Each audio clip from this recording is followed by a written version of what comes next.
What's up everyone, my name is John and welcome to This Week in Review. Alright, so let's get into some highlights from Monday Night Raw. The first thing I wanted to talk about was the segment involving The Undertaker, Mick Foley, and Stephanie McMahon. Taker came out to announce that he would be entering the Royal Rumble match, and after that announcement, the camera cut to Braun Strowman, who was watching from a monitor backstage. This is obviously WWE's attempt to tease this battle between two monsters, but the possibility of this match taking place even at WrestleMania doesn't sound too far off from being truthful. Currently, the plans for Undertaker to face John Cena at WrestleMania have been waved off by Vince McMahon. Of course, that makes you wonder if he will not face John Cena at all, or if there is still a chance of seeing Taker face off against AJ Styles and John Cena. Rumor has it that Taker will not be challenging for either the WWE or Universal Championship, so him winning the Rumble would nullify that rumor, so this could turn into a rivalry between Taker and Strowman that starts at the Rumble. Also, I wanted to touch base on the segment involving Enzo and Cass. Like I stated in the latest wrestling report, Vince is still absolutely positively in love with Big Cass, especially his facial expressions and presence on screen.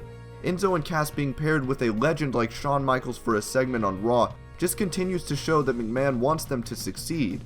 The match between Jinder Mahal and Big Cass was nothing spectacular, and this feud between Cass and Rusev is great because it gives something for Jinder to do, but it has taken away a good bit of momentum from Rusev as the crowd doesn't boo him as much as they used to. Cass needs to go ahead and sweep Rusev under the rug and move forward, possibly to challenge Chris Jericho for the US title. Chris Jericho is such an amazing all-around performer, and with the power of Cass and also having Enzo to back Cass up on the microphone, a feud between Y2J and Cass has a ton of potential. So next up, I wanted to go over some highlights from this past SmackDown Live. One of the biggest matches of the night was Baron Corbin going one-on-one against John Cena.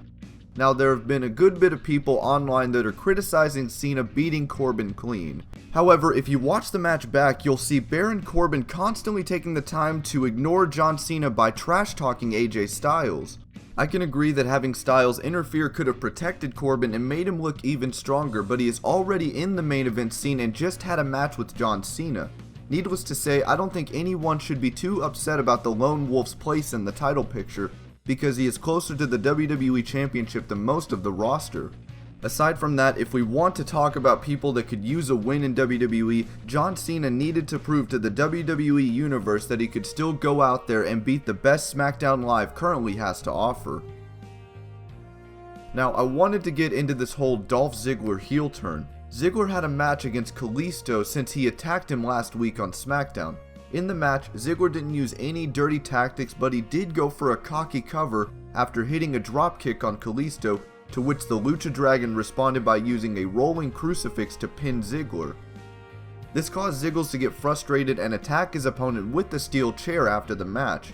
Apollo Crews came down to the ring after the attack and was also beaten down by a steel chair. On Talking Smack, Dolph talked about how it was difficult to put on a fake smile and go out and perform for fans that are booing you, so taking the chair shots were a feeling of relief. It's an odd place for his character, as he made it clear that he is not a fan of cheating in matches back when he was a face, but that could change and we could end up seeing an even darker side of Ziggler, maybe like what we have now in Neville. And this has been the Week in Review. I just wanted to say thank you for continuing to support this channel. If you have any suggestions or want to discuss something, let me know in the comments. Thanks once again for watching Wrestling Hub, and I will see you next week with another Week in Review.